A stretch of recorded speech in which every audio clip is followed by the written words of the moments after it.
Hi, everybody. Carrie here. Hope everyone is doing great. Um, this day in history, Alexander Hamilton was shot by William Burr in a duel. Hope everyone had a happy holiday and is having a great July so far. Some of the big news going on today is surrounding, of course, this new nomination that Trump gets.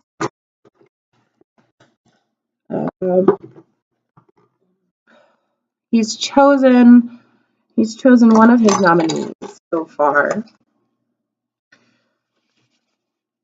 And so one of my big questions in listening to this story and hearing everybody talk about it was, what's really the big deal? What's everyone so worried about? So it looks like for the last, I want to say a couple decades, 30 decades, something like that, we have had what has been called the Warren Court, which was appointed by Republican President Eisenhower. In that court, that was the last time Republicans got to make two nominees. He selected two people who didn't always vote conservative. They often voted along constitutionalist lines. And it was in this very court with these two Republican nominees that the case Roe versus Wade was won. Ever since then, the Republican response has been stricter conservatism, and presidents have trended towards selecting more and more conservative judicial nominees. The real issue with that is that the judiciary branch is not supposed to be a political branch. Judges are supposed to do what's right by the law, not by party politics. The article where I received this information was written by Lee Epstein and Eric Posner. It was a very well-written article. So right now there is a Justice Anthony Kennedy, retiring. Trump would like to replace him with a man named Brett Kavanaugh. Anthony Kennedy was a constitutionalist, and so is Brett Michael Kavanaugh. But unlike Kennedy, Kavanaugh is a right-voting judge, a right-leaning judge. He's been quoted as saying that whether the Constitution allows indictment of a sitting president is debatable. It's curious that he's taken this position because in his career, he served President Clinton while he was going through the Monica Lewinsky trials. So fascinating to me that in one area of his life, he served a president who was under impeachment, and now he's saying that that's not really that constitutional.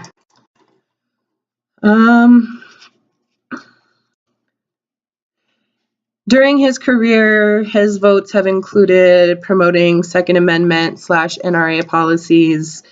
He's voted in favor of religious freedom laws, which is actually not religious freedom for anyone except Christians. It means that Christian pastors don't have to pay taxes. It means that Christian employers don't have to provide contraceptives to their employees. And so these are some some areas of concern. He's also voted in favor of campaign finance reform that promotes super PACs. So that's another thing that is an issue. What does this really all boil down to? There are a few cases in a couple of states dealing with abortion restrictions that may end up in the Supreme Court that Trump gets to choose. In the event that he selects pro-life judges, which pro-life is really code for pro-birth, because we all know that the Republicans also want to slash welfare. We know that 3/4 of the women who receive abortions are low-income women, and then they want to allow companies to refuse to provide contraceptives, and they want to ban abortion altogether, which we all know doesn't end abortion, it just ends safe and legal abortions. So all of these issues are very important, and for the last several decades, we've had a fairly balanced Supreme Court. Now it's looking like it may not be quite so balanced. So what can we do? Already, Democrats are trying to find ways to combat this nominee, the same way that Republicans fought against Obama when he tried to appoint a nominee.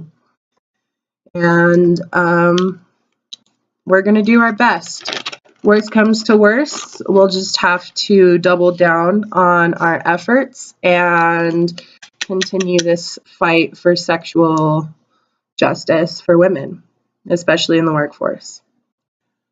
Moving along to bigger issues that affect other minorities, we're going to talk some more about these detention centers and what's going on with the people who are coming here seeking asylum from areas in South America that I want to point out are not Mexico.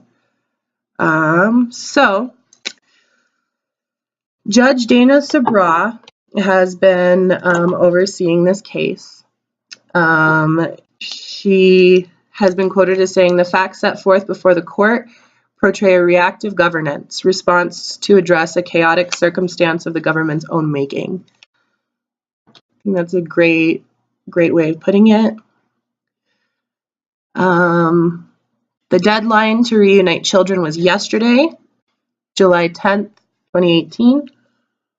A lot of the issues surrounding reunification of, and this is of course only children under 5. It does not apply to any children who are 6 or older. It only applies to children who are 5 or younger. This court order by Dana Sabra.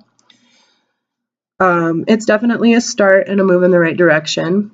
One of the big problems has been that Trump's administration wants to vet these families, these parents and children, in a similar fashion to the way we have traditionally vetted minors who are crossing the border.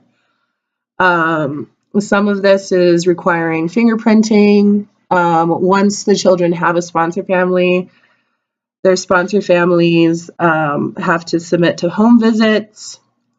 There's a lot of really strict stuff going on, which doesn't have any bearance on reuniting a child with their parent. All of those laws that he's using to justify his tactics right now were written to help minors who are unaccompanied and crossing the border alone. And so finally, after applying for an extension with Judge Sabra denied his request and said, basically, you're making the process more complicated than it needs to be. So in the end, they're DNA testing people, finally, which is a rational thing to do whenever you take everybody's documentation proving where they're from and who their child is. You might as well just skip the nonsense. So DNA testing has sped up the reunification process. The Trump administration has made efforts to transport children to their parents, but for some reason these transportations are always happening at night in secrecy, and so that's a little strange. Not to mention the fact that even though these parents are reunited, doesn't necessarily mean that they're being released. A lot of children, especially those who don't have sponsors and are being taken back to parents who are still in the process of proving that they're asylum seekers and not illegal immigrants. How are they going to prove that when we took their documentation? I don't know. But while they're going through that court proceeding, they're going to need sponsor families, otherwise they have to stay in the detention center. And so parents can go see their children, released parents can go see their children in the detention centers from about 9 a.m. to 5 p.m. If they have sponsor families, they spend 5 hours receiving a government education. The article that I am using as a source on this information was written by Dana Goldstein and Manny Fernandez. So they're still being detained unless they have sponsor families, Once these parents go through the process of proving that they're not illegal immigrants and that they're asylum seekers, Trump has stated in 2 different releases 2 different plans for what's going to happen to these people. So who knows what he really plans to do, but he says either A, they will be deported back to their country of origin, which, for those fleeing violence, that's like, okay, so I left my country to get help. You guys took my kid from me, gave my kid back, and then sent me back to the country I was running away from. Good job, America. Great work. So they'll be deported back to their country of origin. If they are not immediately deported back to their country of origin, they will be held at one of 2 detention centers that exist in Texas that is capable of holding families in it. Why on earth do we have detention centers capable of holding families? That's a little scary, just by itself. Once those 2 shelters are full, they can only house about 3,000 people total. Once those shelters are full, Trump has said that he intends to hold them in tent camps. So now we have the official word camp.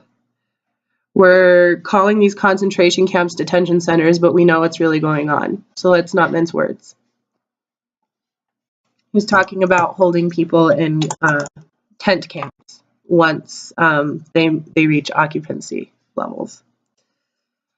It's worth noting that in the process of this mess, 19 parents of these children have already been deported. There's no jurisdiction in Mexico for our people to take them back. So that's a huge wrench in the system right there.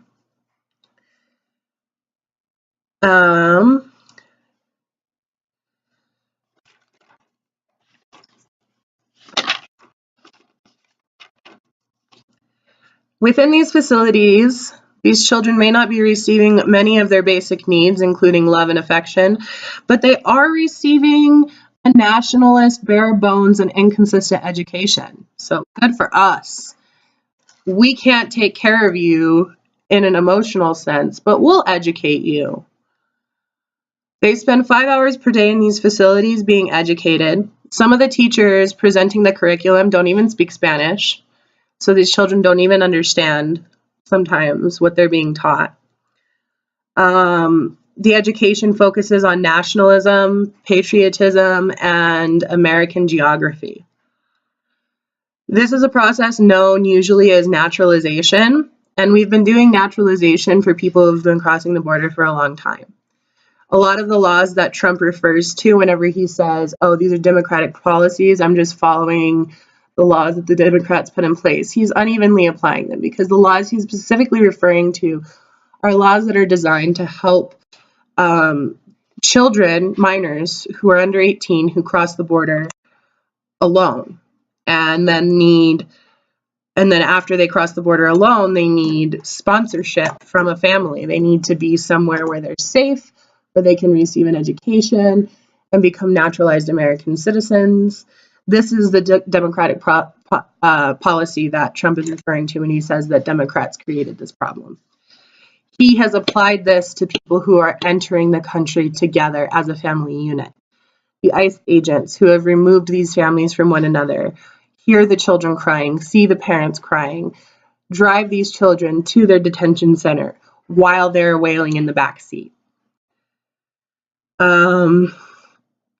Another challenge for these students as they're trying to receive their naturalization education is that there's wide-ranging age gaps. There's children in these classes that are anywhere from 16 to 4 years old. And so the education that they're getting is just really inconsistent and uneven. One of the charities that is participating in helping the children is St. Peter, St. Joseph's Children's Home. They're one of the best from what I've read. A lot of these organizations are not very well organized or funded. And so St. Peter, St. Joseph is an old one that's been around for a long time. They've been doing this for minors entering the country alone. And now they're doing it for these asylum-seeking children. Their goal, they say, is to send the children out of the program with transcripts so that they can enroll in school and identification. But most of these charity groups that are helping don't have such clear goals in place for what they're trying to accomplish. So it said that these students are bored and disengaged, and that may be because they're horribly traumatized after everything they've been through. It may also be because they've been given heavy doses of psychoactive medication to help with, quote, anxiety and depression. Yes, I'm glad they're getting behavioral health, but it's a little concerning to me that the people in these facilities were able to acknowledge that there was enough of a problem to give them medication, but it's all still going on. It's all so sad. Also, so very, very sad. In the midst of all of this, people are calling on their Democratic and Republican leaders to press for change to get these families reunited. Super kudos to Dana Shaw for having integrity and standing up to these people and not backing down. Pence calls ICE protests to end. This is an article by Alexandra Yoon Hendricks, and I don't think this is a paraphrase of the title, of course.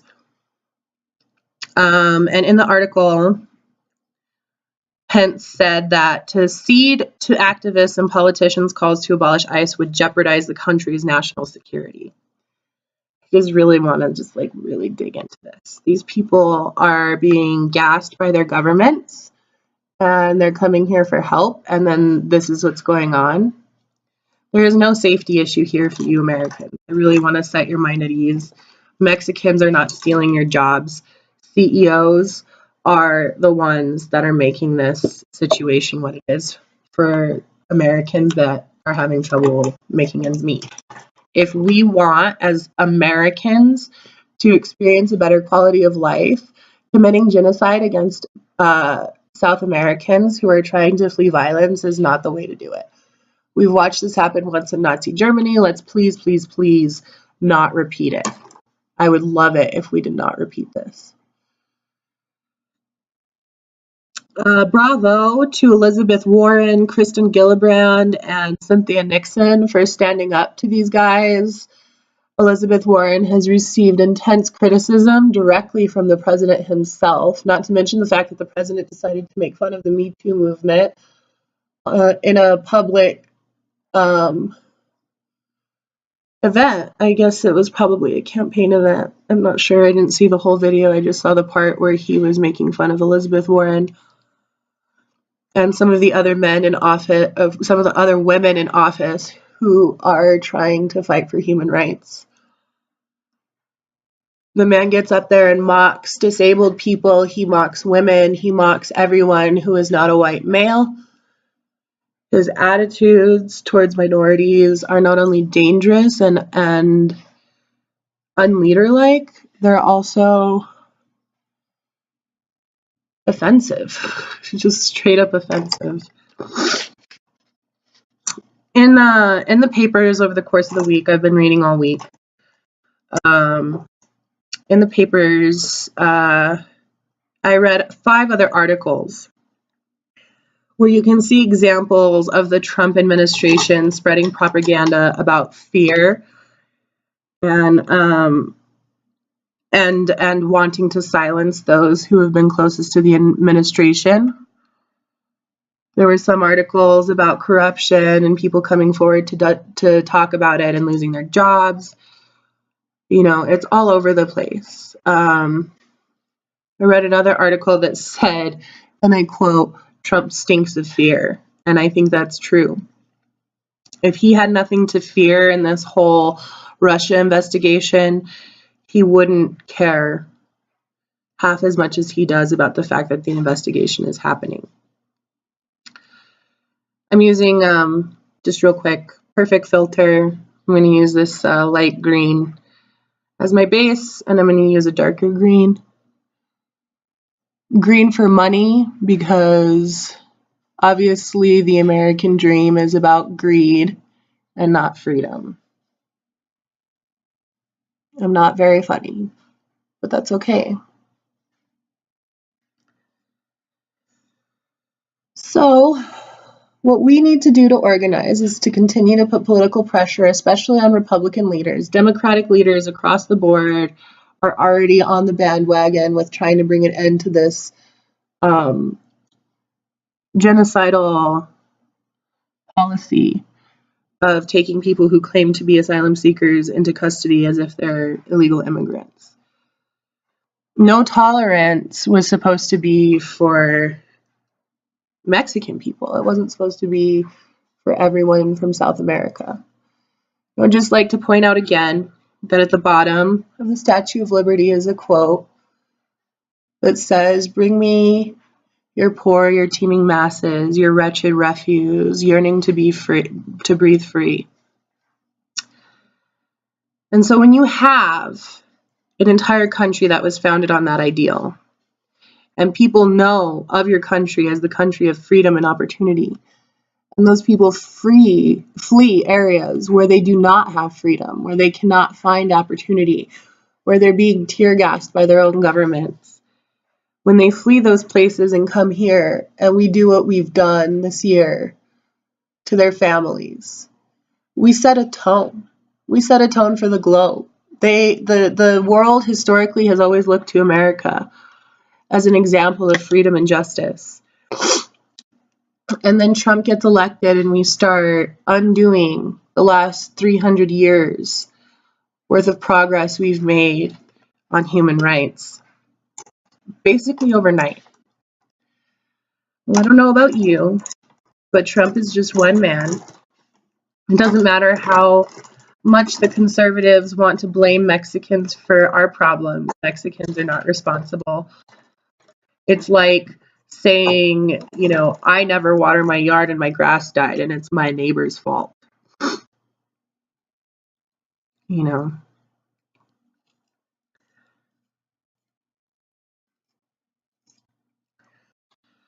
So, yeah, this is the country we live in, and Trump is trying to tighten his grip even more.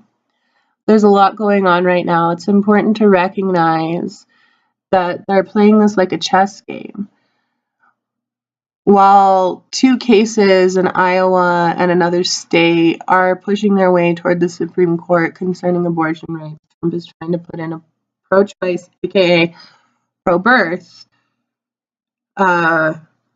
judge in the seat, specifically to try to overturn Roe versus Wade, which the Republican Party considers a mistake on behalf of President Eisenhower, because he chose justices that were just and not Republican.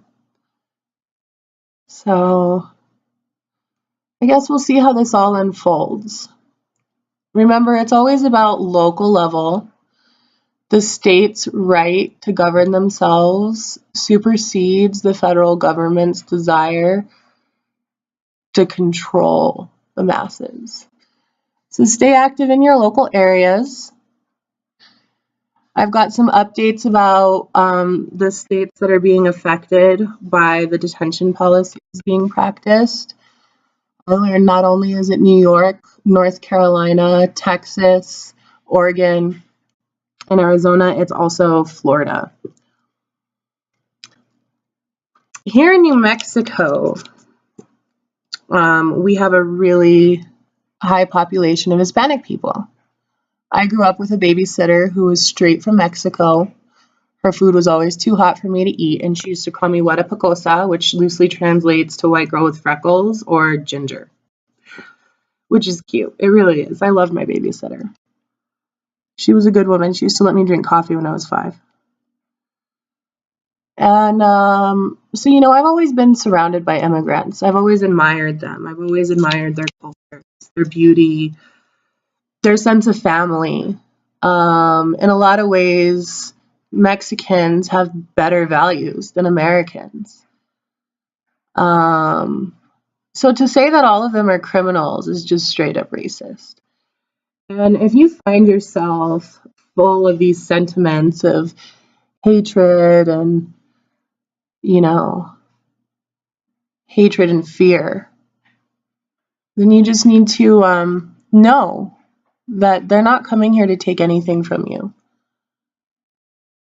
And it can be hard, especially when you're going through a tough time, to remember this, but I just want to repeat it for myself and for everybody else.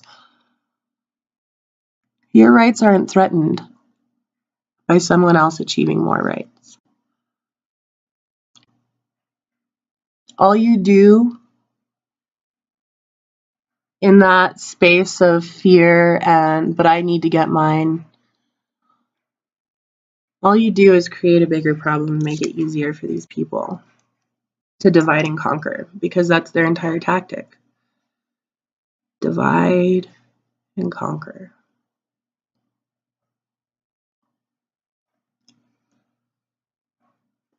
So we need to stay together.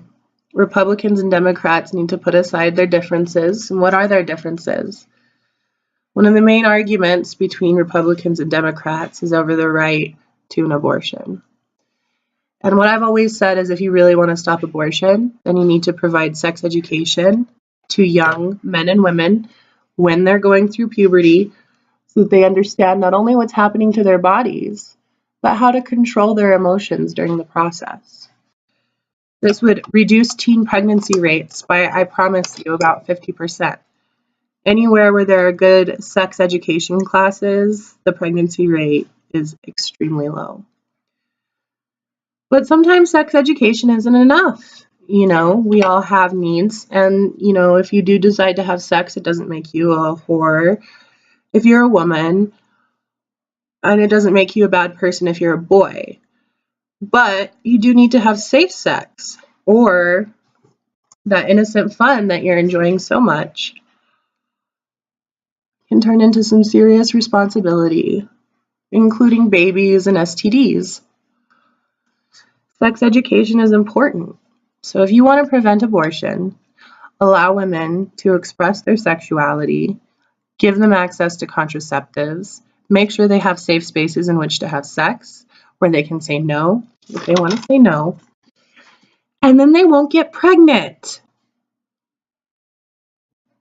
Because everybody knows whether they want a family or not before they even have sex. So just stop it with your nonsense. If you want to end abortion, expand access to contraceptives, make it an over-the-counter prescription. It's just so simple. It's so simple. All right, so that's pretty much the news cycle for the week. There's a bunch of other stuff going on globally. Maybe I'll get into that in another video. But I'm going to keep following this situation with the detention centers very closely. I'm going to keep following the situation with the Supreme Court nominations very closely. And as other things come up and become relevant, I will cover those as well. Thank you so much for watching my video. I hope you all have an amazing day. Like, share, leave a comment. If you have suggestions, if there is a piece of news that you'd specifically like to hear about, or if there's information that I did not include, please leave a comment. If you have sources, that's great. I do want to be as truthful and accurate as possible. I'm not interested in spreading what Donald Trump calls quote-unquote fake news. Pardon me. So sources are great. And again, I'm going to continue promoting Countable. It's a wonderful app. I swear by it. I love Countable so much. They make it so easy to contact senators. I actually just got a message from one of mine. His name is slipping my mind. Ben Lujan. It's the first time he's ever contacted me. I've messaged him before, but he usually doesn't get back to me. This time he did, and it was concerning this whole immigration thing and what's been going on in Congress, and that they are making strides to try to bring this to an end. So we just need to stay together, keep our heads straight. Remember, self-care is so important when you're trying to take care of everyone else around you. So I just want to tell you all, I love you. Keep calm, carry on, like, share, slay, and I'll see you next Wednesday. Bye.